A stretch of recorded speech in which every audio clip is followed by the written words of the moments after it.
gross. It's the Gross Domesticated Podcast. And I'm your host. Hi, I'm Pat George. Nice to see you. Happy Monday to everybody. I hope everybody's weekend was well. I would also like this to, just go ahead and play. I want to play that. There we go. Hold on. I don't know why this isn't working. Hold on, guys. Please hold. I want to make sure that I get all the pounding. All of the pounding. Where is it? Yeah, this one. Go ahead here. There. Jesus Christ. Sorry. I want to make sure that I'm reading the comments from everybody. I got you guys over here. Charles, Casey, Cody. We got Premium Ron, Zach, everybody. We got the gang's all here, guys. I wanted to make sure I could read everything. I know I can't read, but I want to make sure the words are at least available to me so I can see them. We are live on Facebook as well as Instagram. If you want to join the show live, if you're just listening to this on the audio only feed, then you can always staticky. What's going on?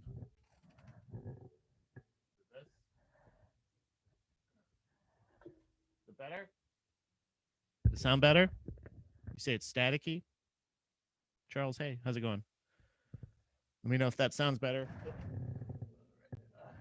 Just the filter there. It's a Monday, guys. Usually, hey, you're just it's just a good thing that I'm here. It's we're all lucky. Help me bully. Wait, what? Bully Andy into purchasing Diablo 3 on PC. We need to form the Diablos. Also, we need 2 more people. Help, not hell. Okay. Yo, help me bully Andy. Okay, I gotcha. Sorry about that, Ron. Again, still Monday. Oh yeah, I know who Andy is. Andy Malafrina. I'm familiar with him. I've heard of him. Oh wait, is that what is Andy into purchasing? Yo, help me bully. What is Diablo 3? Is that I'm assuming obviously it's a video game. Or it's a computer game or whatever you kids are calling them these days. But is that fun? I'm assuming it's fun if you're trying to bully him into if you play it. I'm sure. Although a lot of times people have different game preferences. Like I'm learning that a lot. Obviously, a lot more on the more we do that. I love the live on my day off. Hell yeah, thanks, man. I appreciate that, Charles.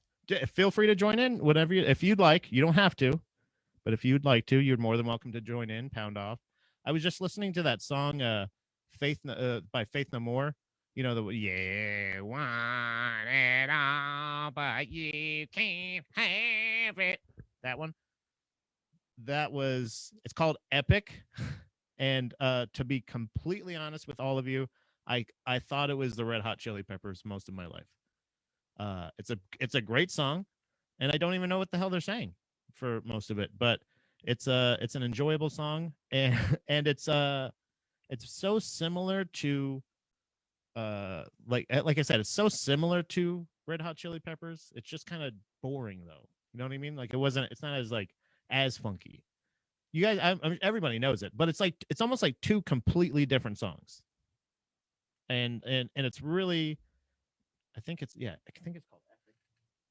Epic, I think it's what it's called. Epic by Faye. Yeah, there it is. All right, lyrics, right? The video's weird too, right? Hold on. But this was reminding me of something. First of all, I want to say not lyrics meaning. I definitely don't need the meaning. You can just tell me what the lyrics are. Genius lyrics. Can you see it? Can you feel it? See it? This is the thing. I was talking. I did a show over the weekend. Shout out to the Lafayette Bar in Easton, PA. Also, Joe for having me out there. Tyler, Jay Simpson, everything. Check out the posts that we've all got on our social medias. Jay Simpson, Dorian Vasquez, May was there. I want to make sure that I give everybody the proper shout out actually, because that guy Joe was really nice too. But there was a Manny and I rode to the show together because Manny was one of the feature comedians on it, and he was telling me, or like obviously his playlist is a lot of hip hop, rap, stuff like that, and also I don't think it was official during the show on Friday, but it did. Maybe it happened not long after. But R.I.P. DMX. It's a shout out to that dude. But I had a very hip hop and rap filled weekend, not including Faith No More. But that was that'll be part of the end point I'm trying to make here. But first of all, R.I.P. DMX. Just those six letters. And also Manny was explaining to me, like, he's like, every time during a song, like, they would, drop an N-bomb, I go, whoa, whoa, whoa, not a fan of the language, love the music, don't love the language. And Manny would say, like, I said, like, how we were joking about it, like, was like, to me it's like, I don't have any desire to say the N-word or anything like that, but it's especially weird when it's a song that I love and I want to sing along with it, but I can't. And like during our conversation, Manny and I kind of uncovered the fact that that might be why white people are more attracted to white rappers. Not necessarily like it's one of those things they're like, or why they get excited about it, because they're like, oh my god, somebody we can just sing the whole song now. We don't have to worry about it. Like Action Bronson's not saying N bombs. So like, it's one of those things that like, why is it that I like that? why do I like Action Bronson so much? But like I don't really get into a lot of new, like, because that's the thing. All of the rap, like all the rappers or all the artists and stuff like that I like, Manny was like, yeah, all white people like them. And I was like, oh fuck.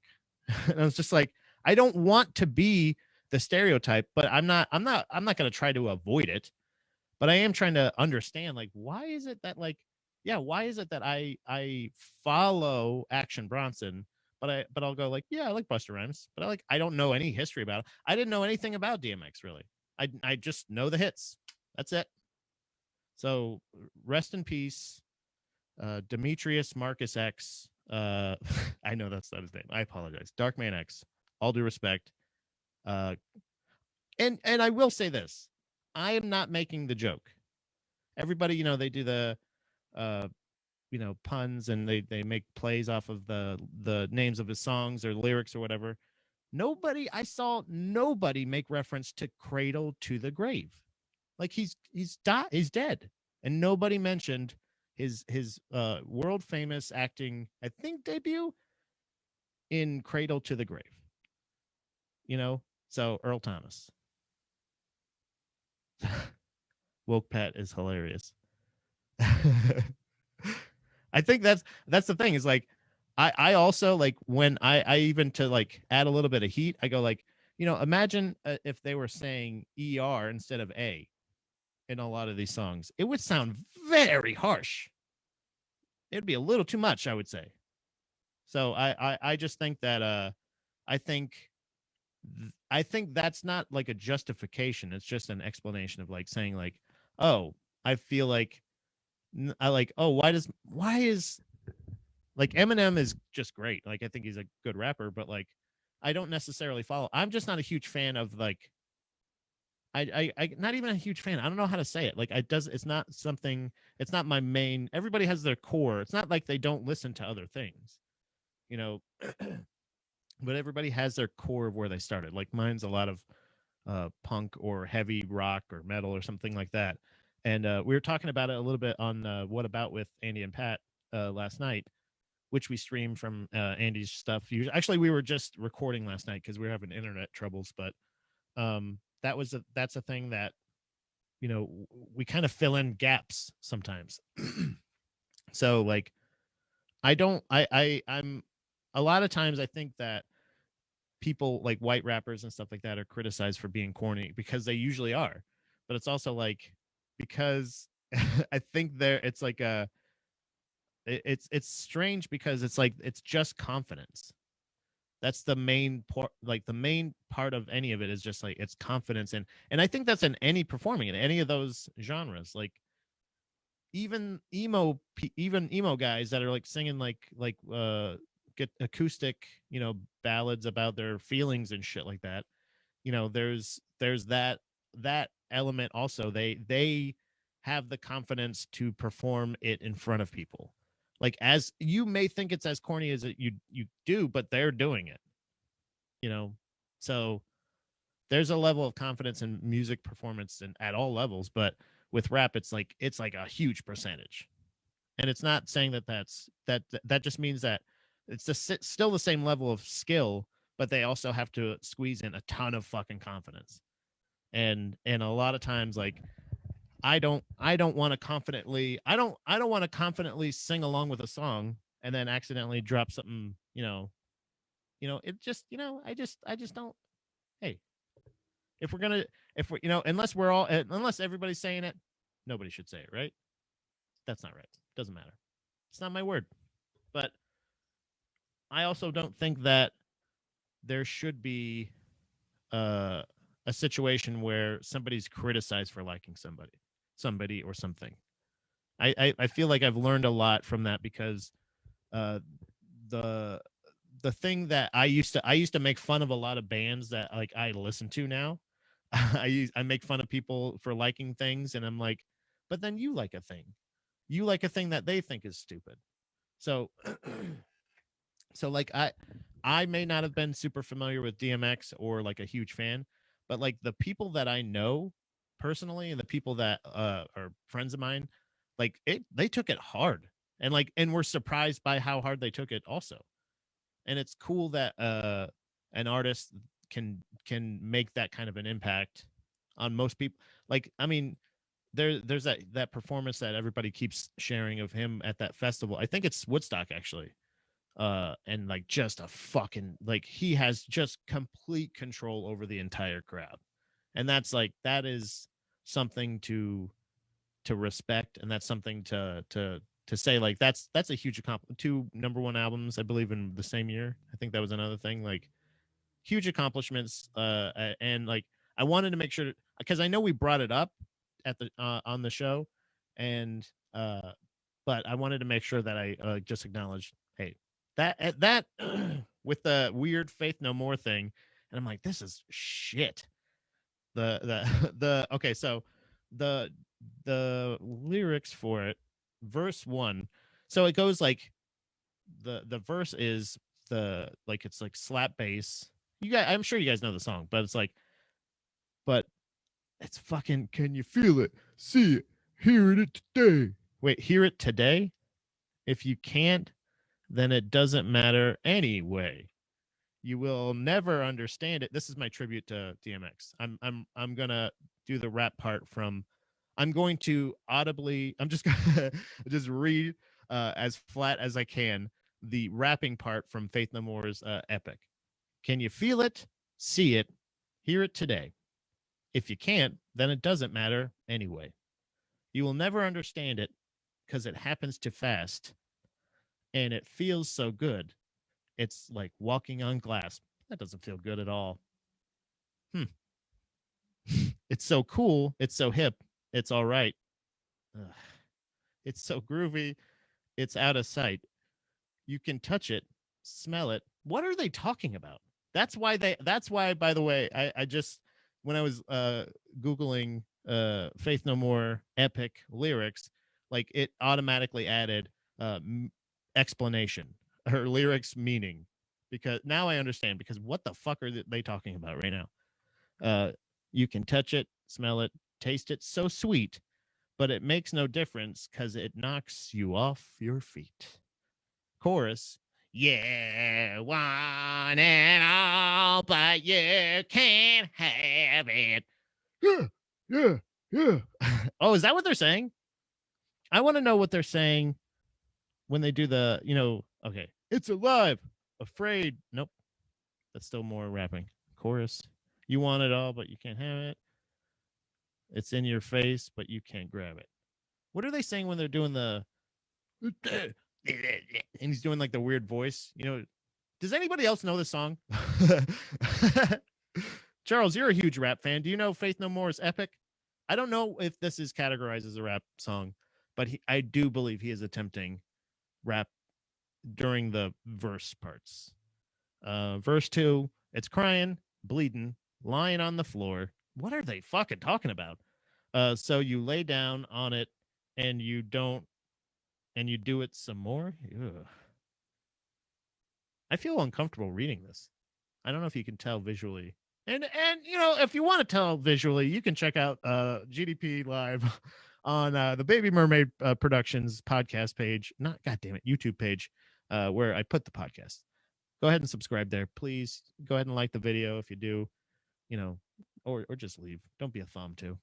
Ron says I never connected to that song. Yeah, I can understand why. I don't think I ever knew what he was saying during the rapping parts. I just like I love the music in the song, but I also love the chorus. I don't know why. It's fun. Yeah, and plus I feel like I can sing it as good as Mike Patton. Uh, so yeah, again, just to reiterate, verse 2, it's crying, bleeding, lying on the floor. So you lay down on it and you do it some more. You've got it to share. I feel like I should have given a trigger warning before I read this. I was not aware of what the fuck. Speaking of woke Pat, by the way, Charles. So you lay down on it and you do it some more. You've got it to share it. You've got to share it. So you dare it. Then you bear it and you tear it. What the fuck? You want it all, but you can't have it. Yeah. It's in your face, but you can't grab it. So what does he say when he? Okay, here it is. What is it? It's it. What it is? What is it? It's it. This seems like it's like playing backwards. Guitar solo. I like that. They put that in the lyrics page. Guitar solo. This is guitar solo. We got original Ron in the group. Primo's saying though, Mike, or he says Patton shines in Mr. Bungle, but I never connected with him as much either. Mike Patton. I know who he's talking about. Auto spot. Yeah, that's okay. It's honestly, I knew who you were referring to. But yeah, Mike Patton is like I don't necessarily great frontman, I guess. Yeah.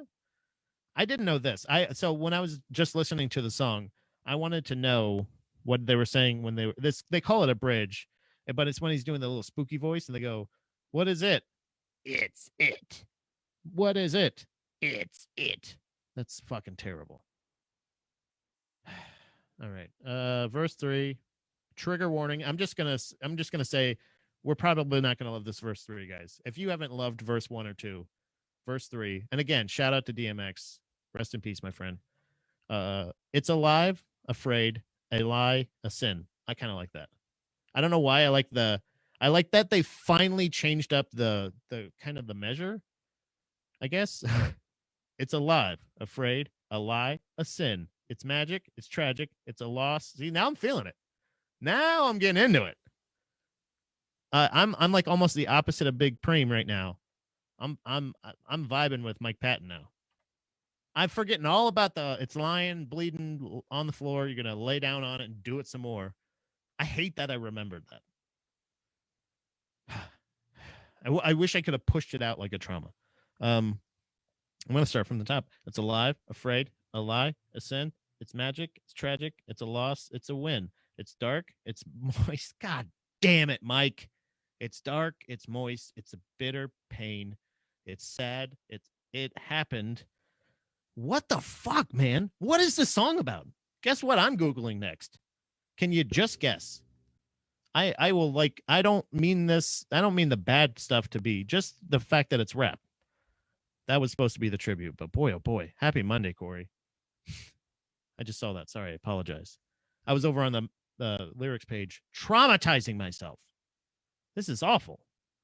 What a weirdo song is this? I know, that's what I'm saying. It's Epic by Faith No More. Google it. It's a good song. You probably know the song. You've probably heard the R. Kelly lyrics. That is fucking hilarious, Gerald. Yeah, exactly. It's R. Kelly. It's basically so shout out to DMX for making every lift day better though. Yeah, hell yeah, dude. Fucking with it. Fucking with D. gets me pumped every time. Wow. Hell yeah, Ron. See, that's what I'm saying. All of my friends like it's kind of like how I feel about most people. Like if most of my friends like that person, yeah. I'll like it's the same thing. I chose to stop openly criticize or just really criticizing him in general, Kanye West. It's like I because I don't necessarily fucks with him. Like I'm the odd man out. It's okay. That's fine.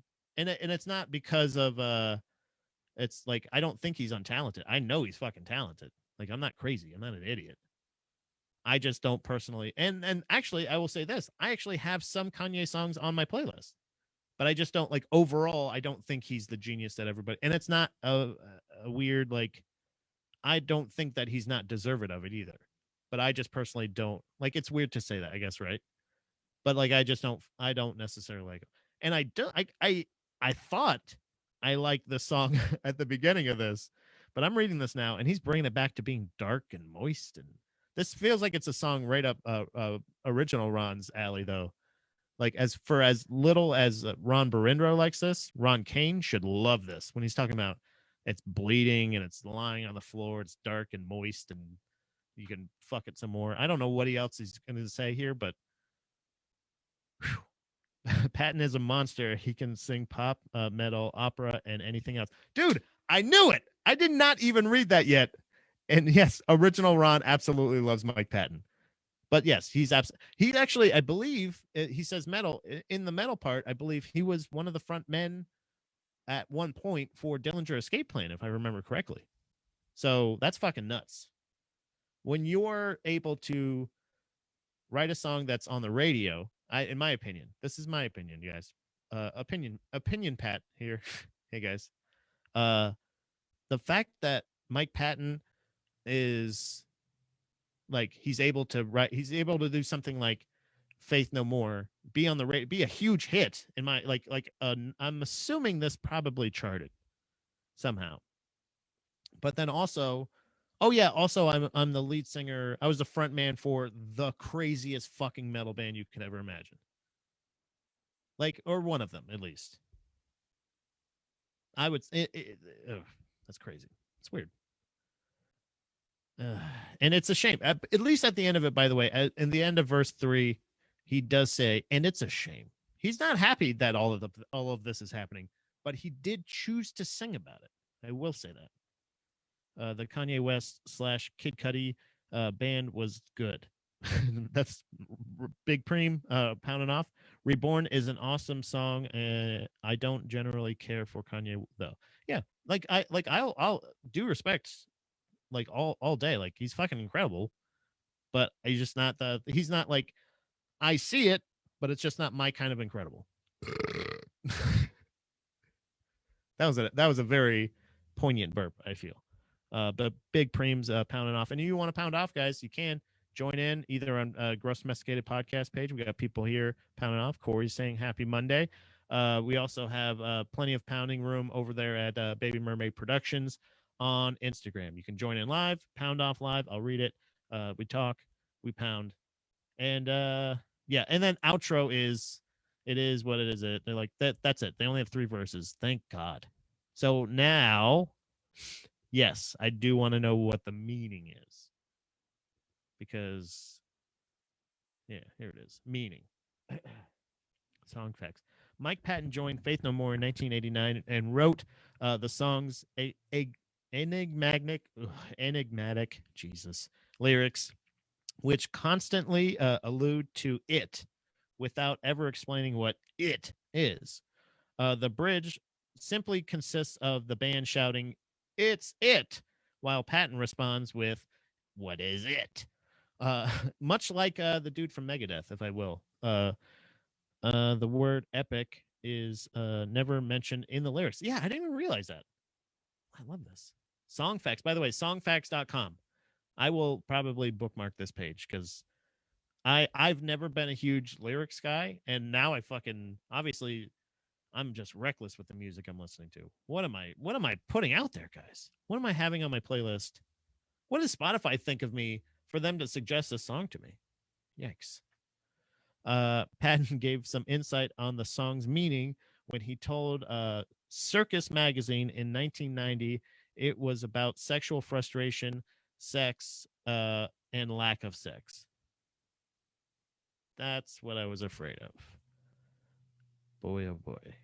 All right. Later in the interview, the topic of masturbation comes up, and Patton says most people don't like to talk about it.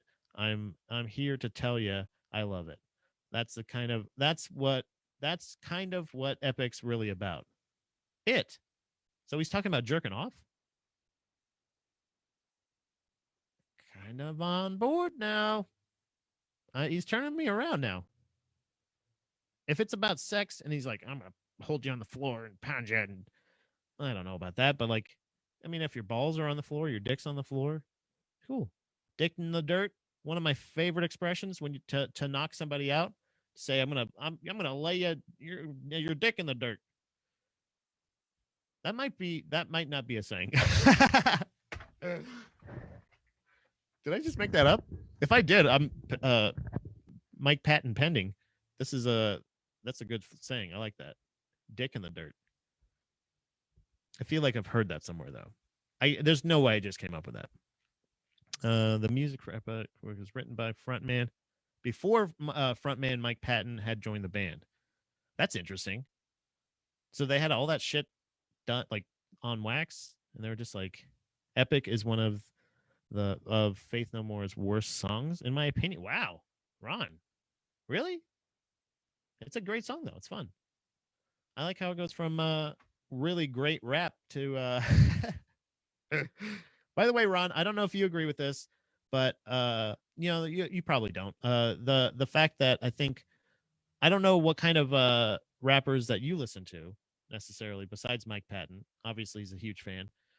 But if there's any other rappers, like I kind of thought I was discussing with Manny Santiago, co-host of Falls Count Anywhere podcast, and personal friend of mine. We were discussing rap and stuff like that, and like it turned out that I actually enjoy most, if not all, of the exact stereotypical rap or rap music that all white people like. Like I very much fall into that category, and that's fine. I'm okay with that. I just kind of I want to expand it a little bit more, and it's like, but I'm not drawn to a lot of to rap, and I think it's because a lot of it I can't sing along with, because I don't want to say the wrong stuff. You know what I'm saying? So that may be the point why I am a follower of Action Bronson on Instagram more so than Ghostface, right? His counterpart, the guy who sounds exactly like him, or he sounds exactly like him, or if you're. But I do like other like rappers and stuff, but I can't. I don't know what it was. Like it's not personal. I wanted to make sure I was doing the right thing, Ron. So I don't know about you, but look in here a little bit more. We got Big Preems pounding off. I've never met a Patton fan that liked that song. That's interesting. Wow. I wonder how many people that like Faith No More like Dillinger Escape Plan. That's interesting. I wonder what the crossover is. I don't really need to read too much more about Mike Patton writing this. That how much would that piss you off as a band that hires a new frontman, and then you're like, all right, man, we've been working for 12 months. That's a year. I don't know why I said 12 months. A year on this song right here, and it's finally perfect. We love it. So, we've scoured the universe and we wanted to find the perfect lead singer, and you're it. Go for it, buddy. Crack open that brain of yours and pour out some of those lyrics. Let's see what you got. And then they do it, and they're like, that's cool. I like it. It like flows well. Like especially for 1989 or whatever, 1990. I'm sure that was like epic. It was epic. I wonder if any of them brought that up. That would be me. If I was in that band, I would have been like, "Hey, Mike, you call the song epic, right? But you never mention the word epic or anything being epic, and you're just these are kind of weird lyrics. What's going on? You okay?" Or do they just let him do it, and then he's just like, here's your parts. I've seen pictures. I haven't seen him perform ever live, but I've seen I've seen pictures of him. I don't know how to say it. Footage of it, yeah, like where he has this podium and a bunch of microphones and all these different things and all these effects and shit. Like it's pretty cool looking. It looks like a spectacle, and again, like I said, shout out to or all due respect. I think the what was I gonna say? Oh, DMX. Jesus Christ. I'm trying to read and talk at the same time, and that's if I'm not talking the thing I'm reading, it's never gonna work. But yeah, R.I.P. DMX, Cradle to the Grave. Honestly, all due respect to him and all of his fans. I think he was there. I saw a really nice post from Ryan Sickler of this. They do a goddamn comedy jam, and I guess DMX was there for one of the performances, and it's like them after just all singing together and shit like that. And that one, like it's like god damn, like everybody loved this guy. So I'm gonna I might even posthumously add him to the Slappy Boppers playlist, but that probably wouldn't work at a lot of not a lot of family gathering. I don't know if Nana would love it, but maybe she would. Hey, Nanas are getting older, younger, younger. That's what I meant. I also wanted to talk about. We finally finished the Snyder Cut. I wasn't sure if Ian was going to be here for this part or not, but I'll reiterate to him after the fact. Yeah, it was pretty good. The second half was way better. Um, the little side view thing, that scene you guys were talking about was absolutely. It was. I get what you guys were talking about. He got family friendly songs. Okay. Well, I'm just saying that all of it will be on the playlist. All the hits. We do the top 10. Um, and I don't know how many of his family friendly songs are in the top 10. um, but yeah, the Snyder Cut second half way better. Still the superhero movie. I thought everybody's okay, everything happened. Like literally, it's and I guess I don't want to give any spoilers away. Did it end differently? I don't remember the original cut, and I'm not gonna go back because that one is that one like 3 hours? It's got to be at least two. But that I just it was good. It was fine. It was I think probably better because I remember more about this one. Like it stayed with me more. Love the Flash guy. I always love a smartass. Which reminds me, I watched Kevin Holland and Marvin Vittori before I did the show. I had a very busy weekend this weekend. I watched basically my entire Saturday was editing, uh, backing up episodes, and watching MMA. That was basically it because the UFC had an event at like 11 o'clock, and it started at 11:30. No, 12:30, I think it was, and the main card started at 3:30. The main event being Kevin Holland, which is one of the smartasses that I do enjoy to watch, uh, taking on Marvin Vittori. One of my favorite stories that I heard about, again, after GDP, because I would have brought this up. It is one of my favorite mind games ever. Kevin Holland, just for a little bit of um, context, is a middleweight fighter for the UFC. He went 5-0 in 2020.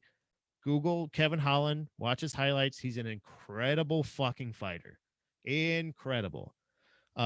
So far in 2021, including this fight, spoiler alert, he is 0 for 2, but he is, but like has done like well, like not finished, not necessarily like decisive wins, but also very much like just a little bit more work, and he's gonna be fucking unstoppable. So, in my opinion, I don't know if I'm just putting too much on him. I don't know. I like this guy a lot. They call him Big Mouth though. Like it's not his fighting name, but he kind of refers to himself as Big Mouth because he was in the Contender Series. Talked a lot during his. He talks during his fights. He like talks shit as he's fighting you, and like talks the whole time. His most recent fight before this one was against Derek Brunson, where in the in the corner, in his corner, he wasn't necessarily even talking to his coach. He was talking to Khabib, who was sitting next to Dana White cage side, and was just having like a conversation with him, asking for his advice, because he was getting pretty handily wrestled to the floor and held down, not really being able to stand up, which is his. He also refers to himself as a kung fu fighter. That's his martial. Like when they say he's a MMA fighter, he's a boxer, he's a wrestler, he's a whatever. They say that usually. I like that in UFC. They always say like this is their specialty, taekwondo, judo, blah blah blah, whatever it is, judo black, jujitsu black belt, whatever it may be. They give their credentials, kind of thing. He always goes by kung fu fighter, and he has an excellent uh what's it called? I don't want to sound like very very good endurance. I was gonna say gas tank, but I don't want to sound like one of those people. But I think he's really awesome. I love the guy. I think even his losses, he does it gracefully. He's still a shit talker. I love that he still talks shit even though he lost. That's my favorite fucking thing. That's the successful shit talker. Is the guy that is he's not like he's still kind of like one of those things of like, yeah, but you didn't like beat me. The judges put on their card that you like if this happened out like people would call you a pussy, probably. You know what I mean? Kind of thing. Like and again, I'm not saying he said that, and I'm not saying that. Gee, I don't want to get beat up. Just in case Derek Brunson hears this, because there's no way I would survive anything that man wanted to do to me. Montague began watching this video. Good. Excellent. Thanks, Ron. Thanks for the update. Hey, John, how's it going? But there's still like, I love that kind of thing. So, but during that fight, he kind of got criticized because he wasn't listening to his corner a lot. He wasn't doing that. He was just kind of talking shit, but he wasn't actually pushing to try to win, essentially. So in this fight, he's being very, quiet, very stoic, like just kind of mean mugging, stuff like that. I'm awake from getting knocked out type shit talker. Yeah. Like wake up like I'm up now, bitch. What? Where'd he go? How long ago was that? Okay. All right. Tomorrow though. Whatever. I'm gonna send him a text. But no, he's a guy who's like he's ranked number 10. He knows he went 5-0 in 2020. Everybody else knows. And very decisive wins. Very, very impressive. All like I believe all finishes. So it's like his confidence isn't necessarily broken. He just needs like support, like help kind of thing. So like train like he was like literally asking everybody says just go up to fucking hang out with Khabib for like 9 months and then you'll be fine. That's literally all you need. That's it. But in this fight, he was not talking as much shit. He was just kind of like he was being more subdued kind of thing. But at the weigh-in, the day before the fight, they do the weigh-in and then they go back to make sure that they're healthy, they're okay, and then they come back out like they can start rehydrating and eating and stuff like that. And he and Marvin Vittoria and stuff like that, while he was in his medical's tent, uh, uh Kevin Holland went into his Marvin's tent, his rehydration tent, and stole his ciabatta bread and then ate it in front of him. So at the weigh-in, like because they hadn't really like again, he hadn't been talking a ton of shit. There wasn't a ton of bad blood. It was he took it on like 10 days notice. He took a very short notice fight after only like I think 3 weeks ago fought a full 5-round fight against Derek Brunson, which he lost, So that was unfortunate, but he was like that. He wanted to rebound, wanted to come back, but unfortunately, close to the same thing happened. But there was no bad blood. There was no like anything like that, and I was like, "What the fuck?" At the weigh-in, Marvin Vittori is like growling at him, like he's like, and like screaming like all the shit, and he's just like, and he was just standing there. It's fucking crazy to me. I had no idea what that was until afterwards, and I found out.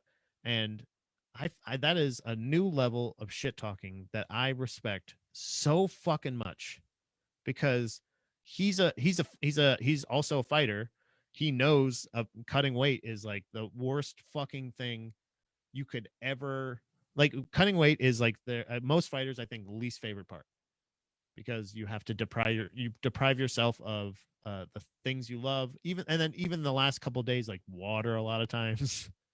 You have to drink like distilled water. You can't eat like food. And this guy Marvin Vittori, he's a legit 100% Italian. He's an Italian. He's the Italian dream, Marvin Vittori. So that Chabat, that was probably from the motherland. That was probably his mama's ciabatta. John says 0-3 lifetime fight record for me. Psh, I ain't never seen a fight I knew I couldn't win. Right? It's a weird confidence.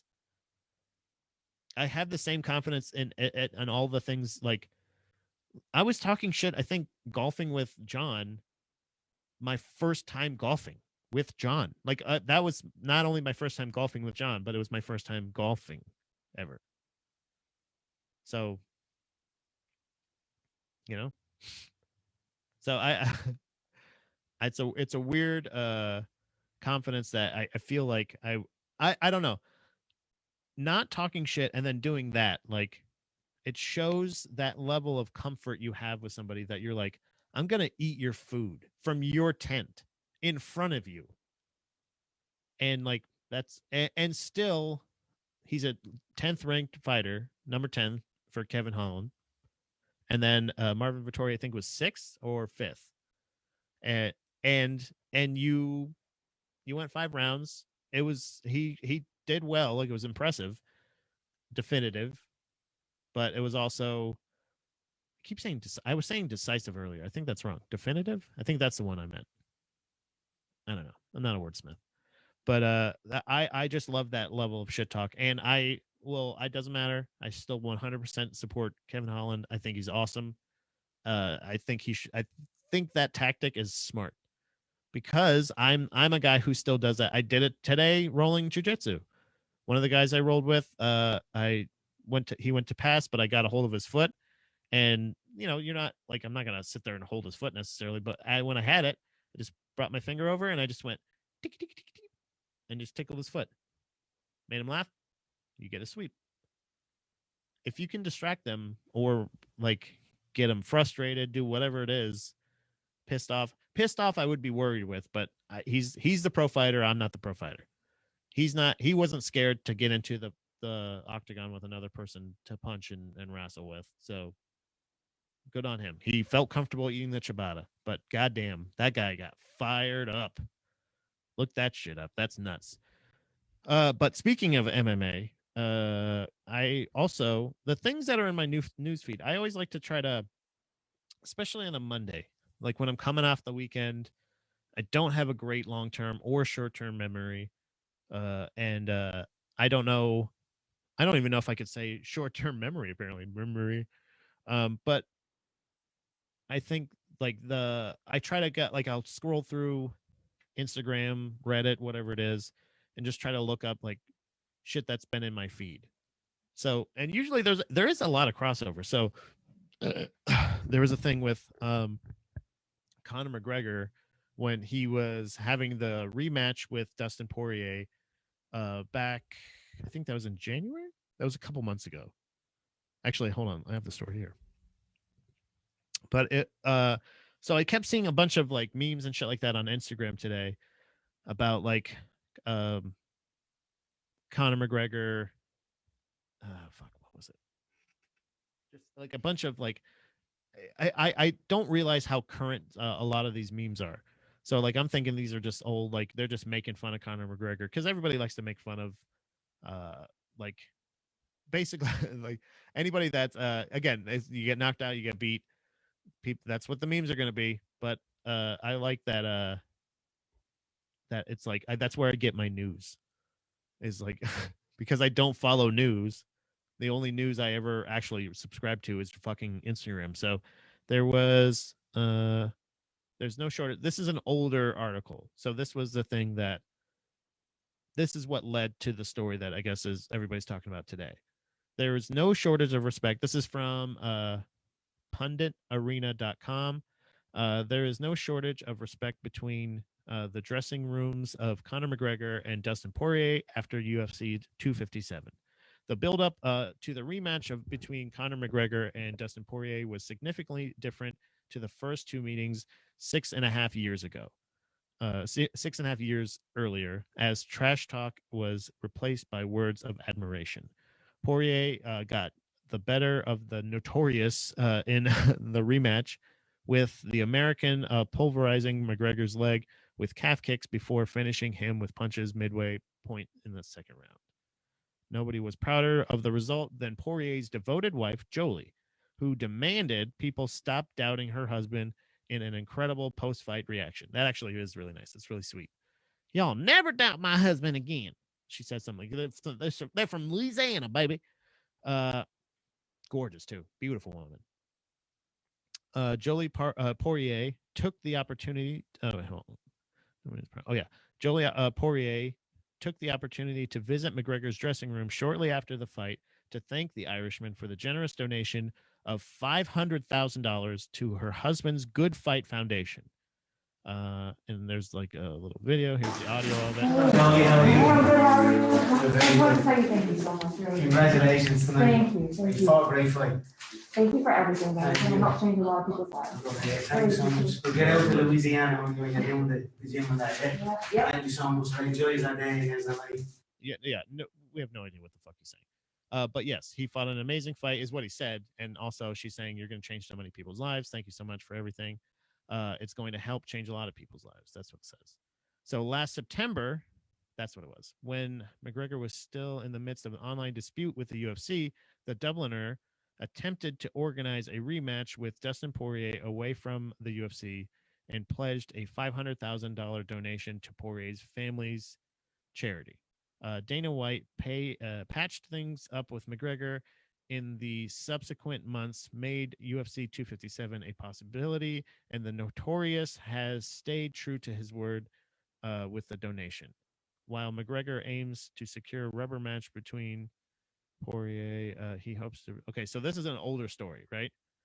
But the shit that I was seeing today, that's what they were reporting on. The thing that I saw, I don't know if this is the right thing. No, that's not the right thing. There it is. So yeah, Conor McGregor responds. This is again from Pundit Arena. I wanted to stay. I'm glad that I found both articles at the same site because that was a couple months ago. Conor McGregor responds to Dustin Poirier's claim that he didn't follow through with his donation, because that's all the memes. So if you're seeing a bunch of Conor McGregor memes, like, again, this might just be my feed. This is what's in my fucking thing. But Dustin Poirier has hit out. I don't understand what that I don't know what this means. Dustin Poirier has hit out at Conor McGregor for failing to follow through with his promise of a donation of a $500,000 donation to his foundation. Months before, Conor McGregor shared the octagon with Dustin Poirier for the second time. The Notorious pledged a significant donation to America's Good Fight Foundation. Oh, I didn't know that's what this. So he was saying, we'll put the money for charity. That's what he was saying. We can fight. We can do it away from the UFC, and I'll pay your charity $500,000 if you do it. Like, that's basically it. Or maybe it was a grappling match. I don't know. Who knows? The generous offer was praised by by Poirier before and after he became the first man to finish McGregor with strikes in MMA, but apparently the donation never arrived. On Sunday night, Poirier laughed off McGregor's Mystic Mac prediction. Let's find out what that was. What did he say? Conor predicts outcome of trilogy fight against Dustin Poirier. I want to find out what it is. The prediction is in. I'm going to win the trilogy fight with a front kick to the nose. Round number 4. His nose needs straightening, and I'm rhinoplasty. Uh-oh. Here we go. John says, donation battle. On Sunday night, so yeah, he laughed off that. for the pair's rubber match this summer, but he did highlight his frustration that the Irishman's team stopped responding to emails about the donation after UFC 257. Well, I mean, like, yeah, I can understand that, but he said that he was saying like, I'll make a donation if you fight me like here and under these terms right here. And then he was saying like, yeah, I'll do that. But then Dana White was like, whoa. How about I get involved and then I can get a lot of money? And then, of course, obviously he did. And they did that in front of a crowd too in Abu Dhabi. So that was pretty cool. But Dustin, here's his tweet. That's a fun prediction, Notorious. Well, it's kind of rare. You also predicted a donation to my foundation, and you and your team stopped responding after the fight in January. See you soon, July 10th, paid in full. That's his thing, paid in full. That's not his name. Actually, you know what? Great fucking nickname, fight name. And I'm glad, Manny, I'm glad you're here for this. Dustin Poirier's fight name, you know, like Conor McGregor is the Notorious Conor McGregor. Dustin Poirier is Dustin the Diamond Poirier. Shout out to him. McGregor quickly addressed Poirier's comments and insisted that the money was never transferred because he did not receive assurances about the plans for the donation. A donation, not a debt. McGregor responded, we've been awaiting the plans for the money that never came. I do with all my donations know where it's going dot for dot. Otherwise, it goes walking, as is the case with a lot of these foundations. Sadly, you took the McG over the belt shows I was right. Oh, okay. So, okay. Yeah. See, he even types Irish, you know, like what the fuck did he just say? Uh, donate combat, flawless victory, tax write-off, charitable contribution, him. That was John. Sorry, that's not me. We're gonna watch the new Mortal Kombat movie, right? I can't wait for I can't be the only. Yeah, of course I am. I didn't realize it was gonna be on HBO Max. That's pretty cool. I thought it was gonna be like when they said it was gonna be in theaters, but it's gonna be on. Actually, is that this weekend? I can't remember. Either way, yeah. So either way, 100% never a debt. Poirier tweeted, "You offered, we accepted." So yeah, it's a donation, not a debt. Like he's like, I don't owe you shit. It was a donation, motherfucker. But apparently, so I it's interesting, but unfortunately, I think not unfortunately. I don't think that. I think again, much like the Kevin Holland thing, like I was talking about, I think that Conor McGregor needs that the little bit of like they were like basically making out before their last fight. Like they were like, oh, he's so great, and I like him, and I respect him. He's got a great career, and this is a great fight, and I'm happy that he's given me the opportunity for the rematch, and because in the first one, Conor McGregor finished Dustin Poirier pretty quick, but he also I guess, got into his head, much more so, and I think that's the famous. I know Kirk talked about it on one of the episodes of Proper Ebonics recently, but like about weight cutting and stuff. There's a picture of McGregor that he's like super fucking crazy skinny and looks off, like just looks terrible. And I think it's before that fight. So nobody, either Dustin needs to eat his ciabatta or maybe Conor needs to eat his ciabatta. I don't know what's going on, but I'm just glad that there's going to be at least some heat on this fight, because the last one was like I said, it was cool. It was a good fight. Dustin Poirier, I'm not even saying like I don't think that like Dustin Poirier, it just was like it still felt like an exhibition. So maybe that's why he's like, yeah, then now you fucking give me the donation. It wasn't like, oh, if I beat you, you get it. Like he didn't earn it in that case. But apparently every fight like that Dustin Poirier has, at least main events with like those people. He did one. He had a fight he fought Khabib and was like after the thing they kind of exchanged shirts like soccer players. Dustin Poirier gave him one of his team shirts, and Khabib gave him a shirt, and then they both auctioned those shirts off and gave all of the money to Dustin Poirier's charity. So either Conor McGregor is accusing Dustin Poirier of his charity being bullshit, or he's just like, like, fuck it, no, I fucking lost. I'm not gonna pay you. I'm not gonna pay you because you beat me. Come get it, bitch.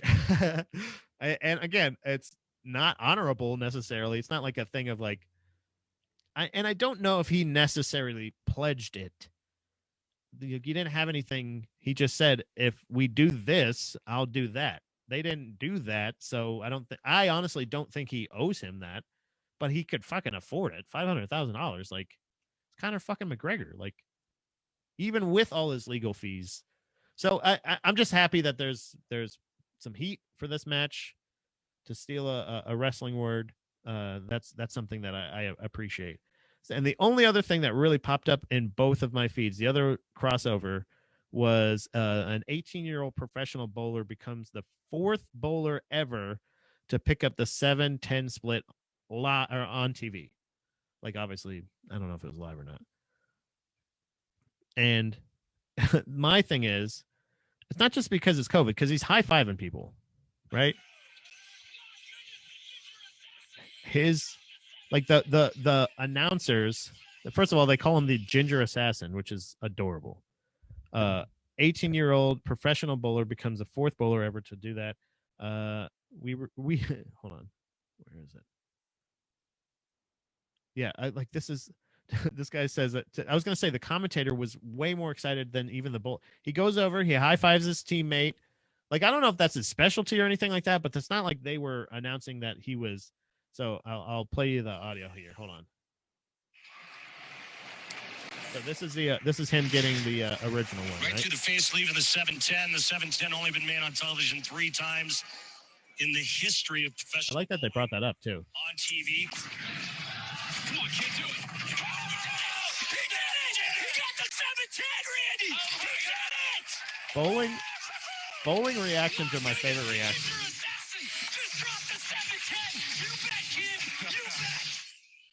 Like, the only person that should be that excited, in my opinion, is the person that did that. And he just walks over to his buddy, high fives him, like, kind of whatever.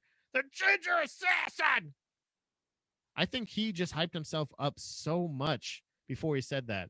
But, like, all time, I feel like, if I may, if I'm going to be critiquing anybody, I feel like I'm more confident critiquing the professional bowler than the professional fighter. So I feel like, hey, pep up, kid, work on your fucking reactions a little bit. Like, he wasn't like astonished or anything. He just went over, high five. Should have been like, are you kidding me? Who remembers this one? Who do you think you are? I am. That's the reaction you need. It's very clear. The Ginger Assassin should have whipped that ball down the lane as soon as that 7-10 split, looked at the camera, and screamed. Who do you think you are? I am. Boom. There it is. That's the only reaction. It's better than any other sports drop ever. It has to be. That is a more seasoned bowler, and you hear it. You hear it in the reaction. Who do you think you are? I am. That is years of missing. You know what I mean? Not getting that split. But this kid just said, okay, I did it. I got it. What, I mean, if you beat Lemaire at the match, when I beat Lemaire at the match, Ron, Big Preems, get it right. When John has to call the ambulance to come scrape Lemaire off the fucking driveway, that's when. Hold on, let me read what he says. You may have to drop that line. Yes, I will. I may even say I like it. I may even like a subdued one. Maybe I'll just quote that. You know what I mean? Maybe I'll just say, afterwards, like in the post fight, because we'll have a presser. Obviously, we'll make sure that we have full coverage of like making sure we respond to. We get interview from the winner and the loser. They used to do that. They do that every. I don't know why. I wonder if they ask. I think that's the thing because I think I may have just actually stumbled on my own answer for this. But I think with a lot of fights for in MMA, we need a safe word. Me and Lemaire need a safe word. That's what Casey's saying. I don't know. Maybe it could be sushi. I don't know. But I think that what was I saying right before that? I can't remember now. God damn it. Ring girl Manny will need 1, 2. No, it's not gonna be Manny. It's May. We have I can't give everything away, guys. We have the ring girl. I think actually we need a referee. We need an official sumo referee. And I can't remember if we got one or not. I know the one we were thinking about we didn't grab. But yeah, we need a safe word. No, I think the thing with like the reaction afterwards, like what they always say, like after the fight, I think they say like thanks for sticking around and agreeing to talk to us. I wonder if they ask both fighters every time, because they only mainly do it for the main card for a lot of UFC events and stuff, where they do a post-fight interview with the fighter. At least like they do the table press conference. I think they might do that with everybody, or if they're asked or whatever. But in the ring, or like they do it sometimes in the ring now, and then sometimes at a other part, they don't go in there with them. But sometimes they talk to the people that lost the fight as well. Not all the time. I don't see it all the time, but it's usually when it's like two huge names. Like Conor McGregor got interviewed after he lost to Dustin Poirier, but when Conor McGregor won, they were both smaller names, so they kind of both got just like, it was just Conor McGregor's interview, and then for the record, Manny rules. I like giving him a hard time though. Yeah, me too. I think Manny rules, and also he gets really uncomfortable when we start talking about him in drag. So, that's why. Oh, I see what you did there, Ron. I apologize. See, I'm learning. It's all about adultification, guys. Lemaire and I are on the same page there, and that's where we leave off there. Adultification. Okay. Who do you think you are? I am. I just wanted to play it again. I'm happy I made it. I'm happy I remembered to make it. But the fourth time on TV, by the way, I think I read that headline wrong the first time, because I was definitely more impressed the first time I read that. I don't think I realized it was the fourth time. I thought it was like the first time. I obviously don't know my letters, but hey, you knew that. Not big on words, this guy. So I just feel like, though, like when that's like, I was trying to think, how could I get more boring than Bridges? And I go, talk about bowling. Talk about a bowling highlight you're not even showing on the screen. It's because you can look it up. It's honestly, it's not even worth it. Like the guy, look up just Google, who do you think you are? I am. Watch that clip. Way more entertaining. And it's the right reaction. The reaction you heard was all the commentary. The young man down there was wearing a mask, happy for it. A very loud American flag patterned shirt, button-up shirt. He's a bit portly. He's a bit portly guy, a little fat. It's okay, no judgment. He's a bowler. He's got a bowler's body. But just Google, who do you think you are? I am. That's right. Who do you think you are? I am. Look that up, because you're going to find out exactly who you are. I love that guy. So yeah, I think that speaking of Bridges, actually, that was actually very interesting too. The day after, we were talking about the Skyway Bridge and how much I fucking love the Skyway fucking bridge. And oh my God, that goddamn bridge, my favorite damn bridge. Dominique tags me in a article she sees that it's an end of an era. They're placing gigantic fences all along the side of the Skyway Bridge so no one can jump or fall off. What the fuck? Why? Why? Like there's no practice. Okay. Like unless it's like underfunding for like the people that they have, again, the thing that Dom was talking about, like people are still going to break down up there. It's still only a 2-lane thing, and it's really only it looks like a big just like chain link fence that they're kind of like lining the side of the bridge with, the water side, ruining the view for the passenger, not always the driver, but a lot of times I like to sneak a peek. But it's a beautiful view. That's part of the reason I love the bridge, is how unobscured the view is. And now they're gonna put up, and I know I sound like the most fucking the most privileged little white guy ever, going like, you're ruining my view. But god damn it, man. A very small pleasure of mine anytime I go to Florida and I have the opportunities to drive over the Skyway Bridge, because it's a lovely drive. Windows up or down. I'd prefer up just because it gets real fucking windy up there. But like, god damn, man.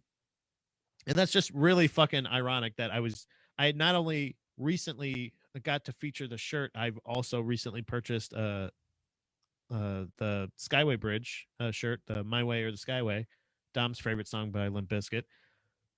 Why do that to me now? And also, what does that really do?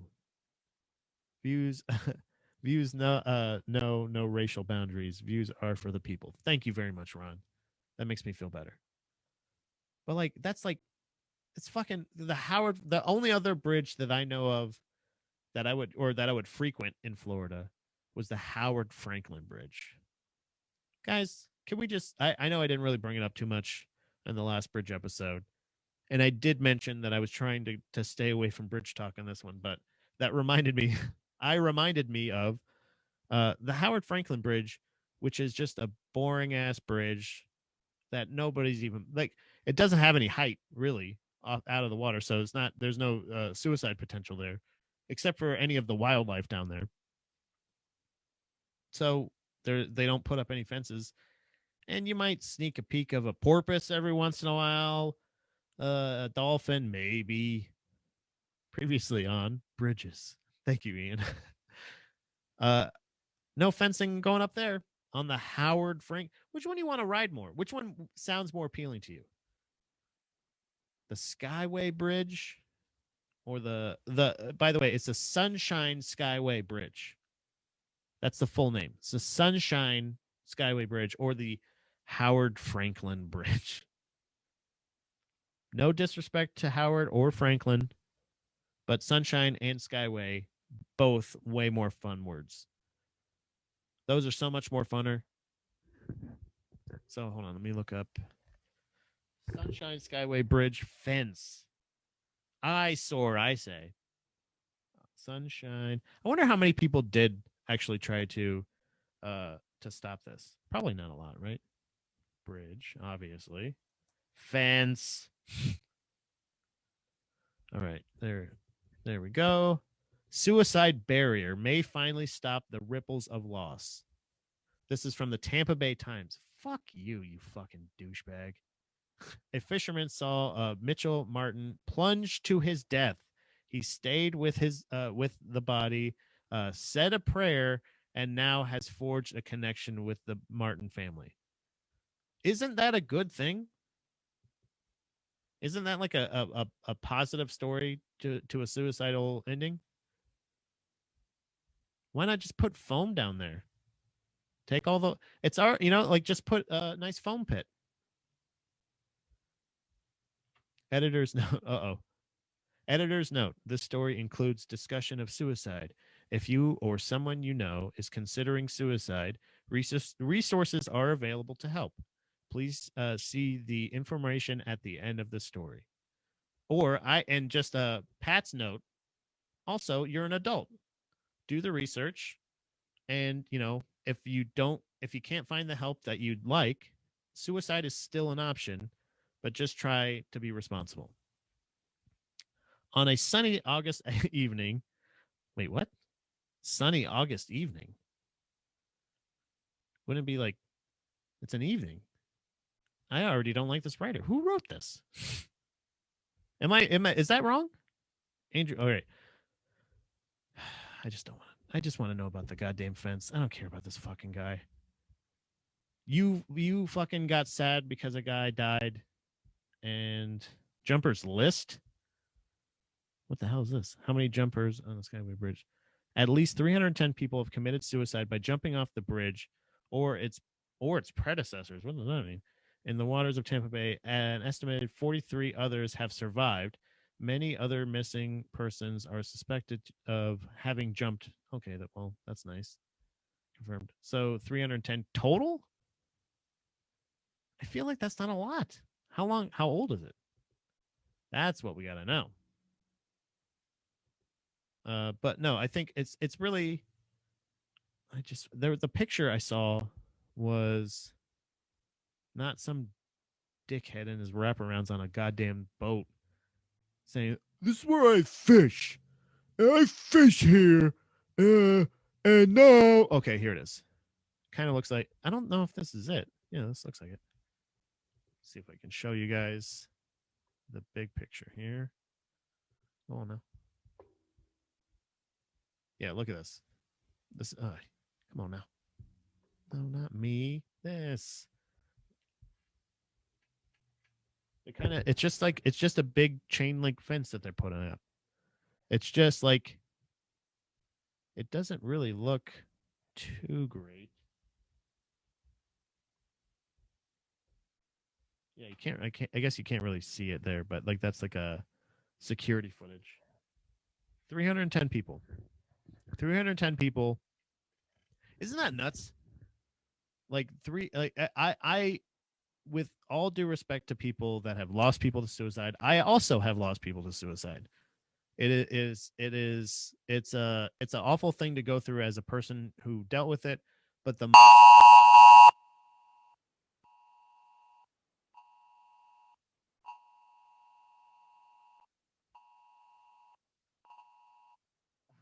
I thought that was the suicide police trying to come get me. Oh my god. I just dismissed an Amber Alert. Yeah, so he could see this bridge. Whew. I just got the same Amber Alert on my goddamn phone that I've turned. That was awesome. Wasn't that awesome? Holy shit. But yeah, with all due respect to people that have lost people to suicide, I've lost people to suicide, and I've also done a lot of fucking self-reflection, and I've come to the realization that it's also sometimes like, it's also an option.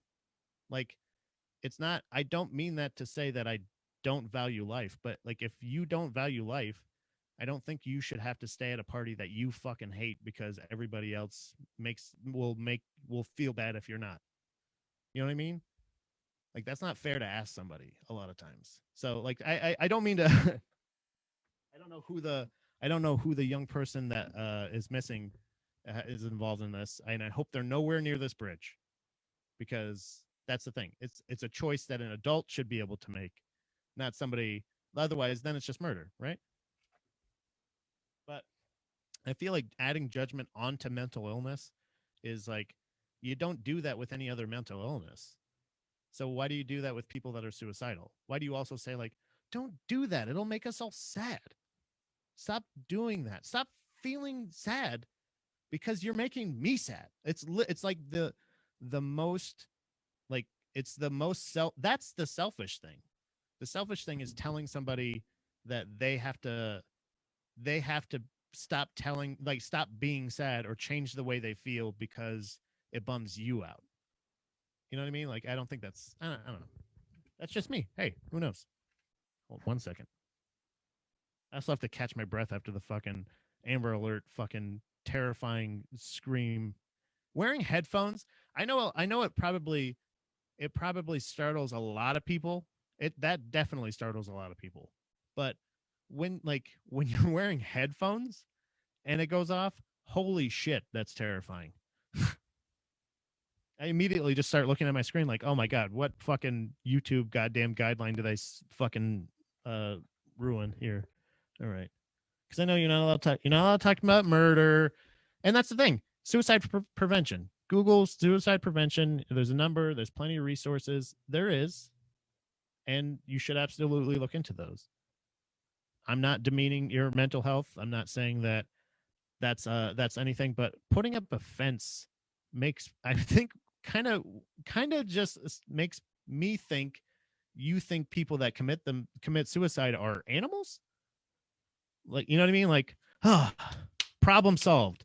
No, the problem is mental health.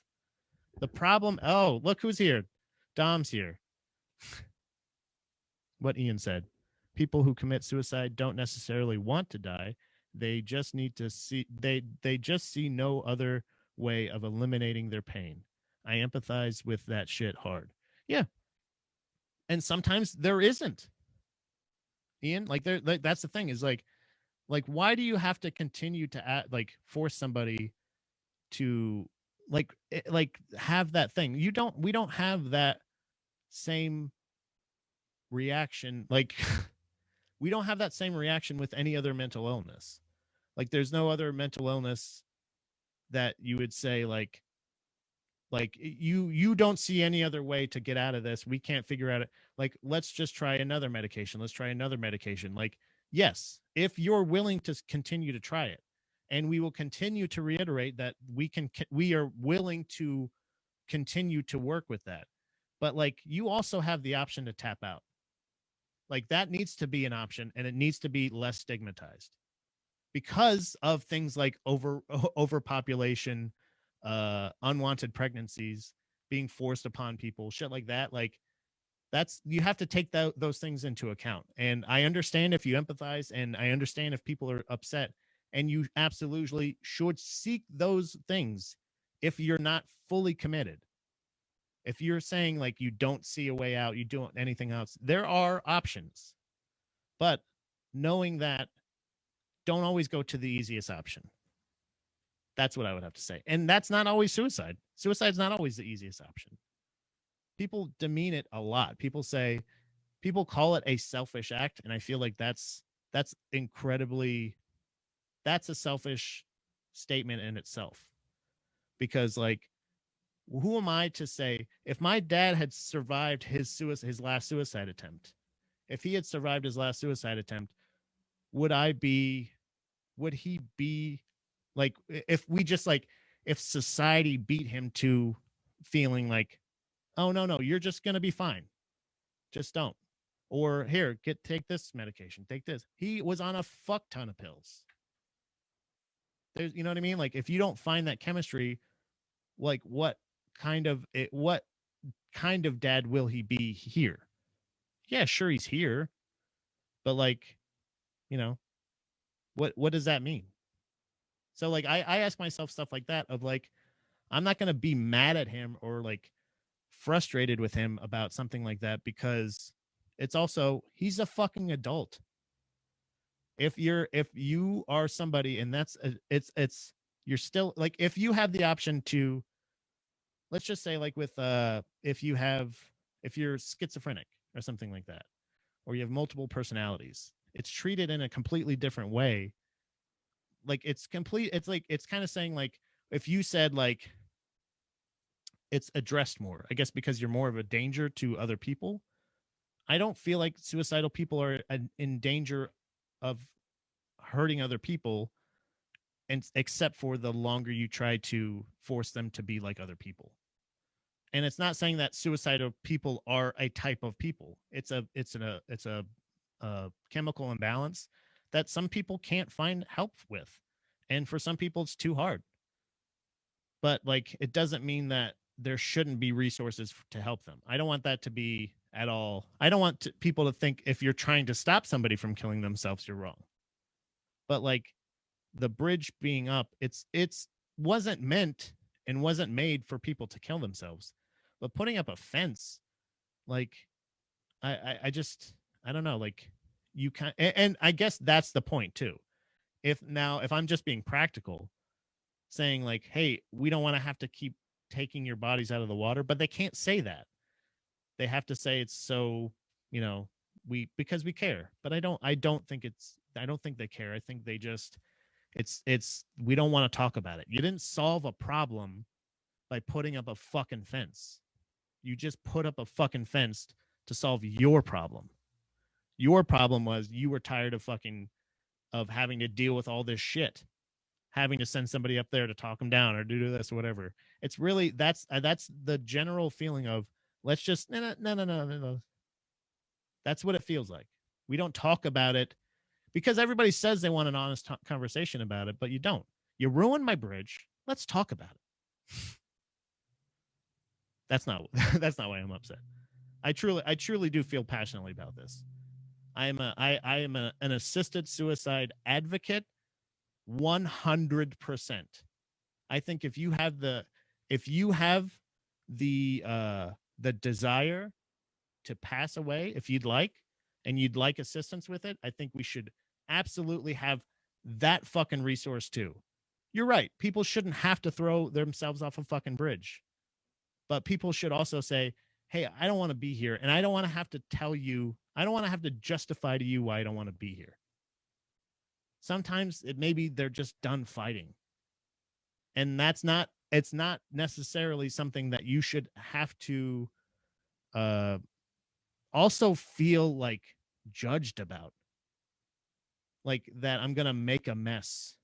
Like we're tired of you making a mess at our bridge. So here's a fucking fence. Why don't you do something more? Why don't we actually fucking talk about it? And like other places, why don't we give these people an option that's safer for everyone? And you don't have to ruin my bridge. How about that? Maybe I'll start an OnlyFans. We got plenty of pounding here. I'll catch up. Sorry. Goddamn, the lost kids causing me to bleed from my ears.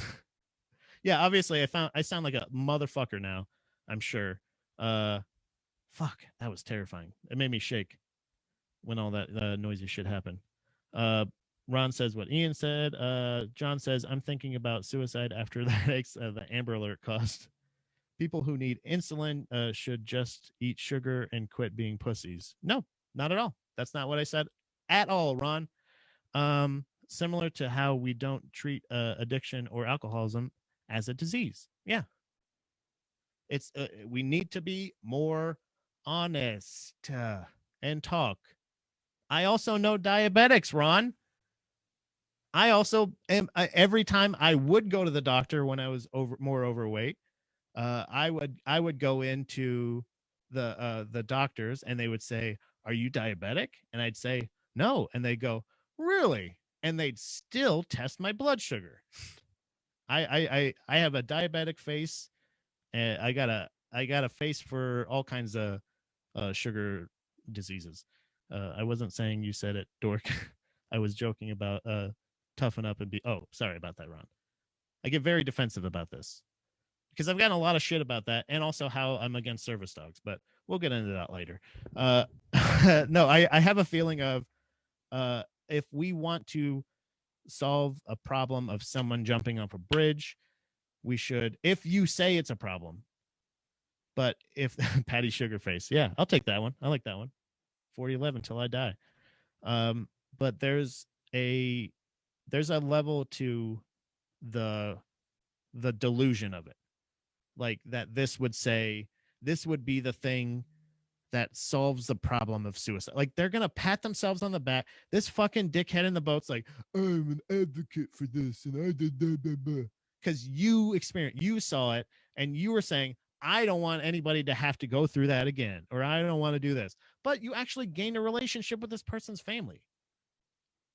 Like, silver lining, maybe like that brings joy to both of your lives.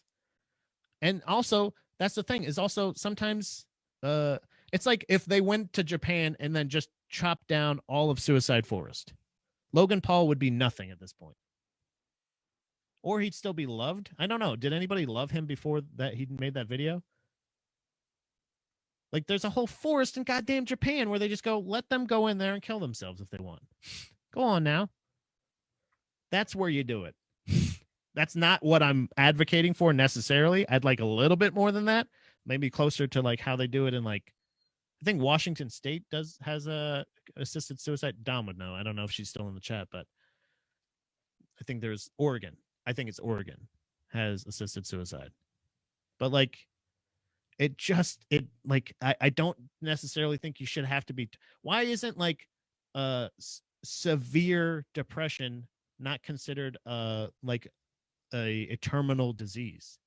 If you always want to die, what like, and nothing you do has helped it, and you cannot like hold relationships, or you can't do like, if you can't function, what, like, why is that different than when you have stage 4? Fucking goddamn it. That fucking kid. Where is it? I'm tired of this shit. Remind me, guys. I'm taking that goddamn Amber Alert off. How many kids, like, guys, and another thing, keep an eye on your fucking kids. What's going on with this shit? This, by the way, this phone doesn't even have service. I have no idea how Amber is getting in there. But enough of it. Did I just get blasted again when the headphones hurt? So yeah, you know what, guys? I guarantee the next show there won't be any Amber Alerts, because I'm gonna find that kid. And if that happens again in the next half a fucking hour, like, did it get swept away in the rain last night? What happened? Is the Goblin King here? Who's stealing children? Really, it's 2021, guys. That's not what we do anymore. Don't take kids anymore. Fucking Epstein. Damn it. God damn it. Terrified me. That didn't terrify me. That actually just angered me this time. First one terrified me. When you're talking about suicide on the internet, you never know who's going to report you. But I'd be happy if anybody, and by the way, if any of my, like, that's the thing, is like, it's not, I am somebody who values life. I'm somebody who loves living. I like, I sound like I'm applying for a job or something like that. I'm like interviewing. Oh, I like living. I do a lot of, I'm really good at, like smelling stuff. I really enjoy smelling. Literally, I take joy. Dom will tell you, I take joy in smelling new things. When I get a new book, I smell it. It's a weird thing. That's how I process things. I enjoy all elements of life. Smelling things, making smells. By the way, speaking of making smells, by the way, I don't have Amber. That's what I'm saying, is all the phones that I have, I have not gotten one Amber Alert on this one. This is my active phone. Why am I getting them on the bullshit one? I always turn it off. I'm sorry, children. But if anybody that I know has children, you can just text me and I'll help you look for them. You don't have to fucking scream it. You don't have to scream like that. Just like it for parents to assume everybody gives a shit where your fucking kid is. Look at what my kid's doing. My kid got kidnapped. I get it. I like the picture. Who gives a fuck? Move on. Do they ever find those kids? I wonder if there's ever, what's the success rate of that? Should we put a fence around Amber Alerts? Or is it actually working? Or are more kids dying? Because now the person knows that you're looking for them and they're like, I got to hide this kid. I better put it in the woods. You know what I mean? How, like, they have cell phones too, man. Why are you showing your cards like that?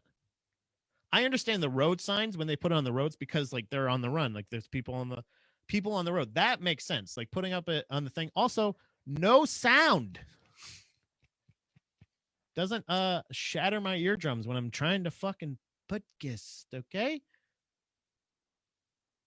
But just like it for parents to go, look, I get it. Kid's gone. We'll find it. Whatever it is. Wherever it is. And again, Casey. I know Casey's got at least one. John, I know, has one.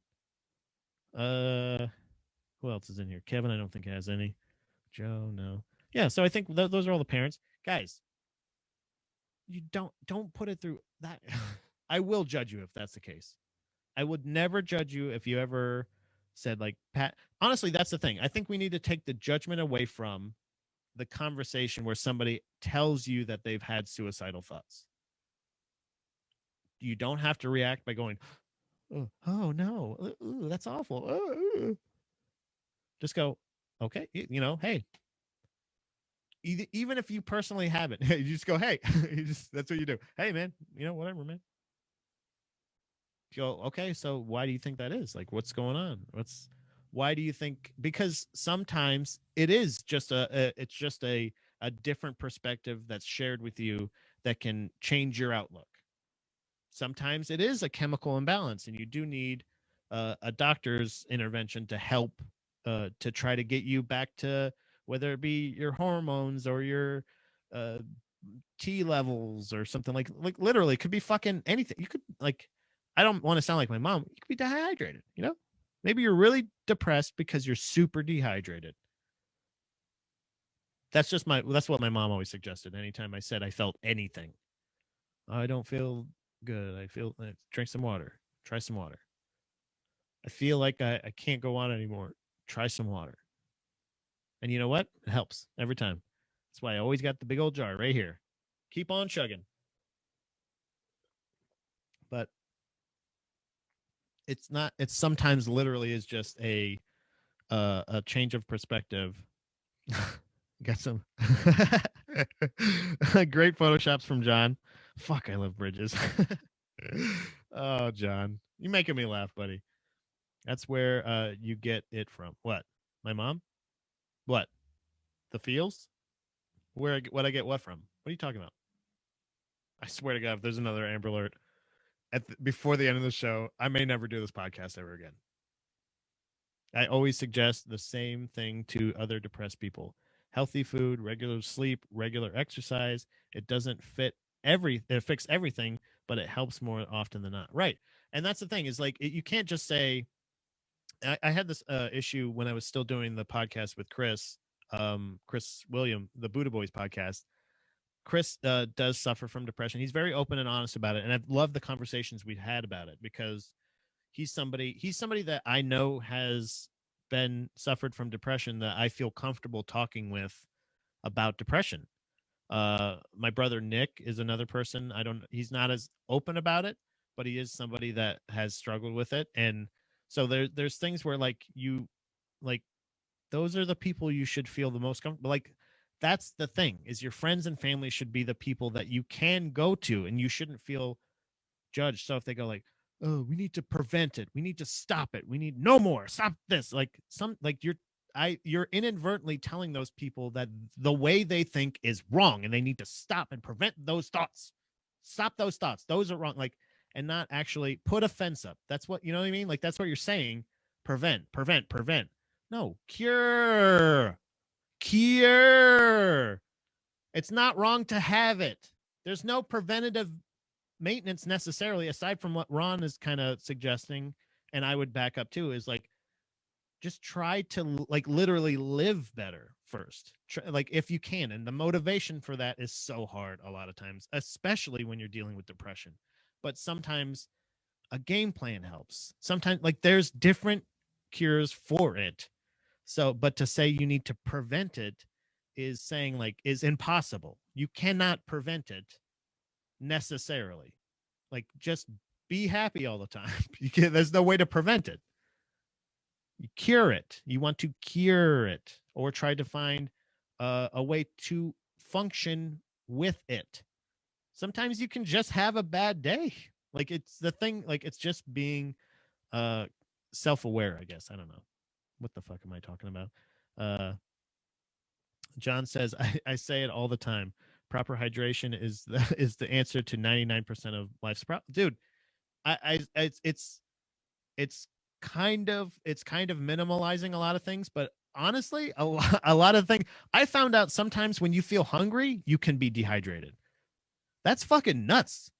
Like you're not even necessarily hungry. You can go longer without food. If you just have some more water, you're fine. Your body's just saying, we need something. Can you just, we're just a little parched right here. Could you get, and then just like use the stomach. That's free.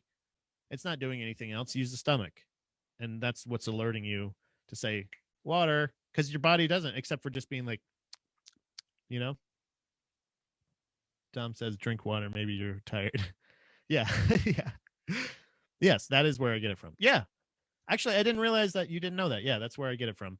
Because that's what was always suggested to me. And then you're actually doing something. I don't think she knew that it was. I think it was the fact that we just, can't always afford to go to the doctor. Okay. So, or, maybe mom has to work all day and you can't, it's like shit like that. Not neglect, just busy. And community, possibly the most important. Yeah, being in a community for sure helps too, Ron. John saying, see, I think Chris is just not hydrated enough. And dude, he drinks. Hey, not saying that there's any connection here, John, but he also kind of drinks a lot.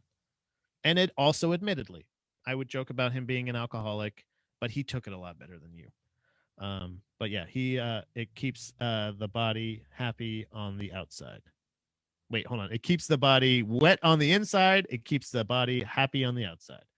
Ron says, Big Preem, he's saying, did I just stumble into our hydro homies? Yeah, hell yeah, dude. Read it. That's what the R means. I read it because I'm an idiot. Oh, is that where that comes from? Because I read it? I should, yeah.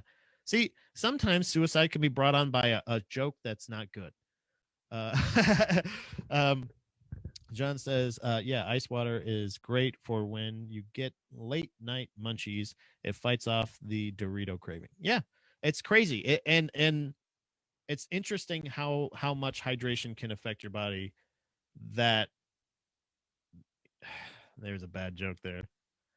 That's maybe why they're drawn to a bridge. There's water under them. Because hydration is where you go back into it. And it's a water burial. The ocean will take care of them. That's their life choice. Or death choice. Death plan. I think that's what it's called. Death plan. Also, probably like me and Ian were talking about, probably another offshoot or a spinoff of Deadpool. So finish the Snyder Cut. I'm sad that I don't think he stuck around. I think the suicide top spooked him. But maybe I wanted to talk to him a little bit more about the Snyder Cut, but I guess not. Drink water, get sleep, and moisturize your damn face skin. Your damn face skin. Oh, face skin. Yeah, no, he meant to say that. You're welcome. Enjoy all of the happiness I just gave you. It's important because Chris would oftentimes criticize me. Not criticize me, but think that I was kind of minimalizing it by saying, like, exercise, try to go out and do like that stuff, like focus on that stuff. It's, if anything, it's a distraction. And sometimes a distraction helps with depression. Sometimes when you're dealing with loss, getting back into your routine, because if it's if you're on bereavement notice or you're doing things that are out of your normal routine, you have to try to work on finding a new routine. There's things like that. I don't think it should just be, again, like I said, put up a fence, we fixed it, done. It should be, okay, you're depressed. Now what? That's the book. There it is. There's the title. Okay, now you're depressed. Or okay, you're depressed. Now what? I feel like I was getting ready for my headphones to come off. I need to like just look at this screen almost exclusively the whole time because I feel like it's gonna black out first and then I can react. Or maybe I'll just turn my headphones way down and just say fuck you to you guys. You can still hear me, right? Good. But I just think, actually, you know what? I could do this for the time being. There. So if anybody wants to join, let me know, and I'll plug that back in. I could have done that after the first one. You know how stupid I am? Oh, wait, can you hear me still? Here it is. Oh, fuck, of course. As soon as I unplug it. There we go. We got to join. Running was the best therapy when my dad passed away. Let me think about it. I can't hear you. Jesus Christ. I could hear you. God damn. Hey. Hi. Hi, wife. I just wanted, all of this depression talk. Sometimes, yes, there's exercise, water, all of that stuff. But when you're so depressed that you can't even do that. Right. Like, that's the right thing to do, but you just can't do it. And it's in your brain. Like, you can't.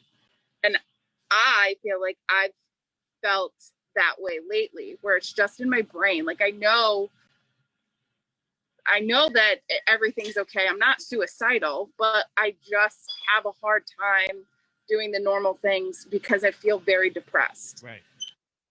So sometimes water and exercise isn't the cure to it. No. I'm saying, I guess that's no. What I was saying was, because I did reiterate the fact that is sometimes the depression is it forces or makes you not feel like you can do that. It makes you feel like you can stay in the bed.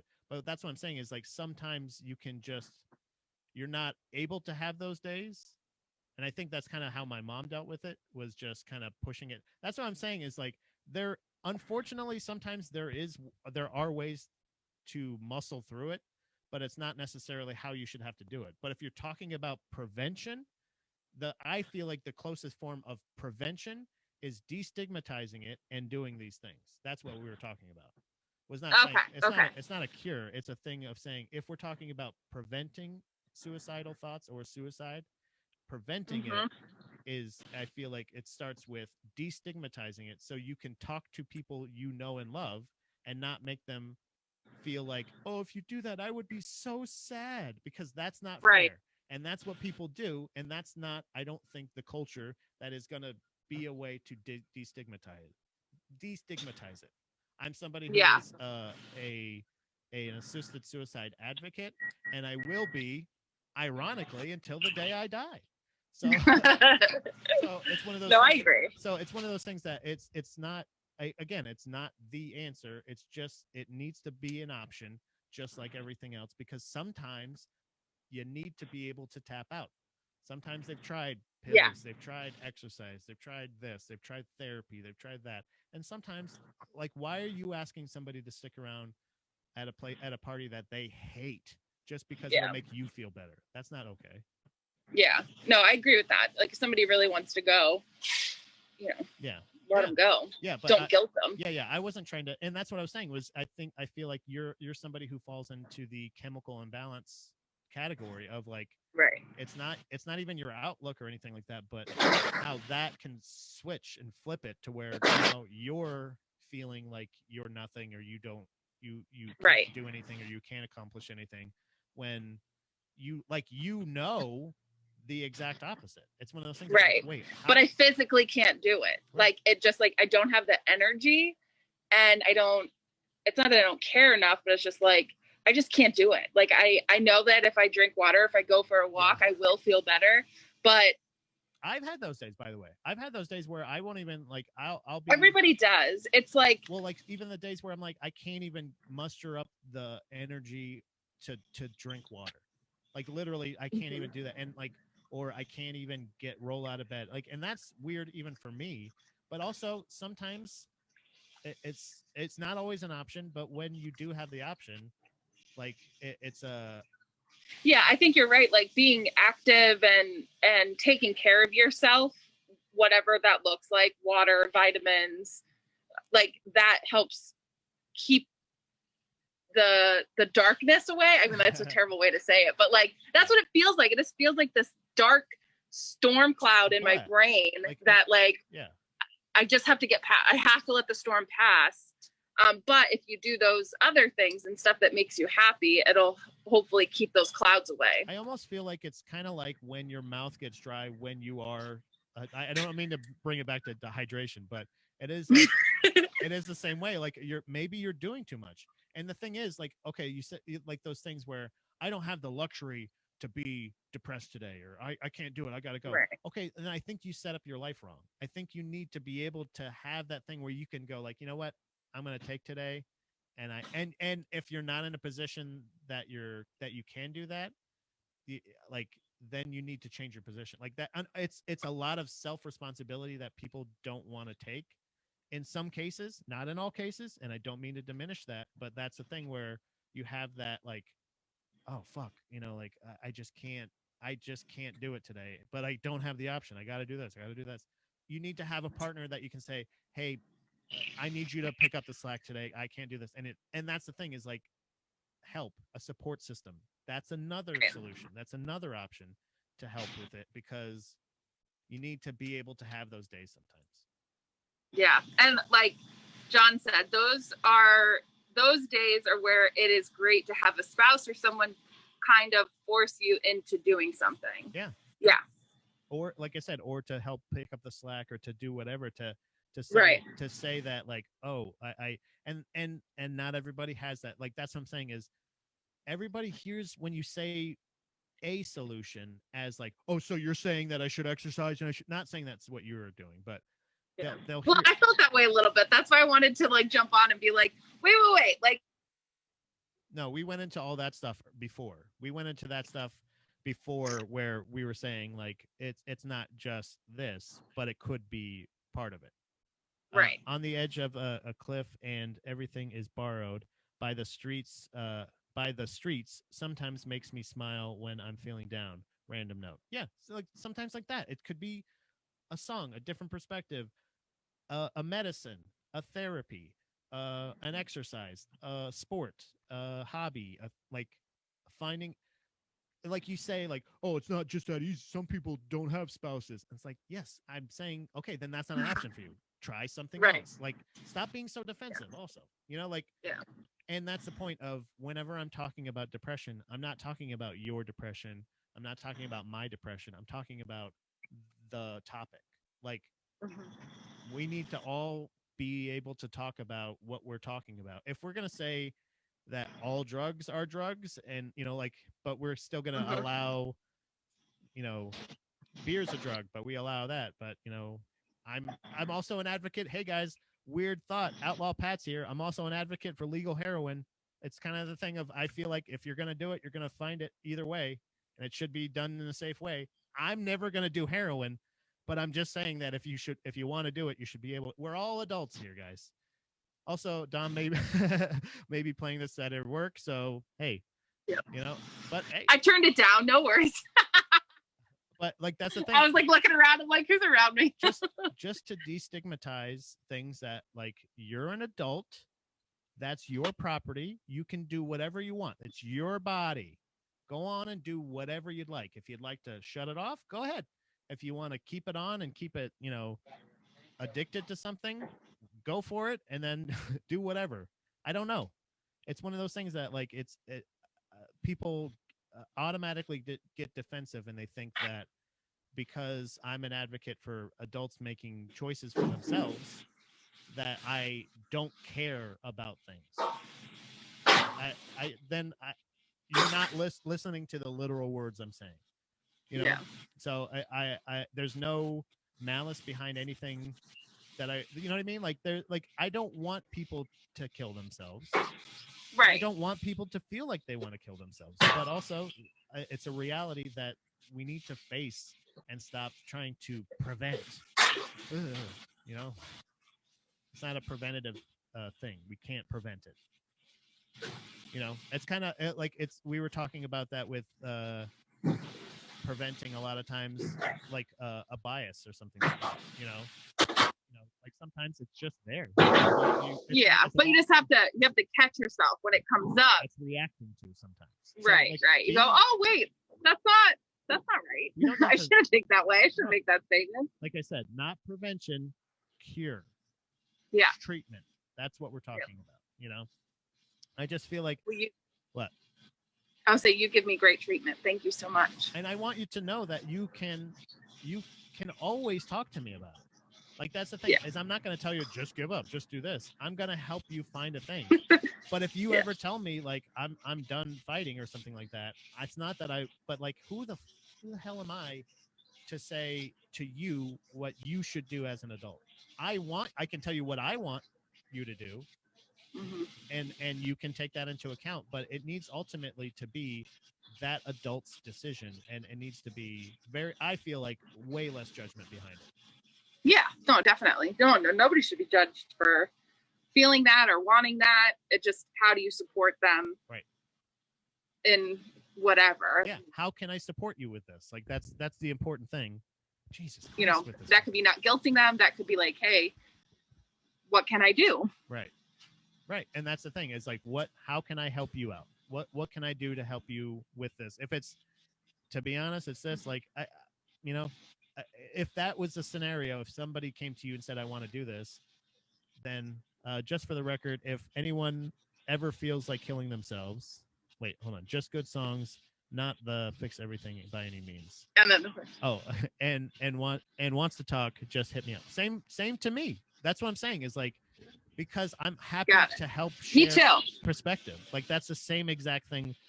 I like talk, hang out. Like this has been a very isolating year, so I think that maybe people are even feeling that more that necessarily don't normally feel that. Some people are more callous to it. People are more feeling isolated or lonely, but like there's also people that are kind of new to it, and we can help you out. You know, call us on the GDP tip line, and we can talk to you, and we'll discuss your options. The GDP suicide support line. No. Support line. I like that. Support line. Well, no, to say I'm here to support you with your depression. Yeah. Depression support line. I think that's what it should be. It should. Oh, that's better. That's better. Not the suicide prevention line. It could be, because that's the thing is like, how many times are you wanting to do a thing like it's like calling your sponsor, but you're not even calling a sponsor. You're calling a complete stranger that's going to tell you how awesome your life is and how valuable it is. Well, call a friend. Call me. Call Don. Call Ron. Call Ron. Call John. Even though he didn't say it, I'm sure he'd be okay with it. He wouldn't mind. I'll give you his number. But since you're here, I guess we can close out the show if you'd like. Yeah. Do you have? I guess you can follow her at wife_George on Instagram. Yep. And do you have any shows coming up? I don't. Oh, okay. Cool. How about you? You got any shows coming up? I do actually. I have. I will be. Hold on now. Obviously, GDP Live every Monday, Wednesday, and Friday from 11 a.m. till 1 p.m. On May 22nd, I'll be in Danville, PA. Come see me in Danville. DANVILL. E. And then also, I believe I should be. I will probably be in New Jersey in the coming weeks, filming Hacks. So look for me out there. Ooh, that's exciting. And anything else, wife? No, I love you. I love you. Bruce.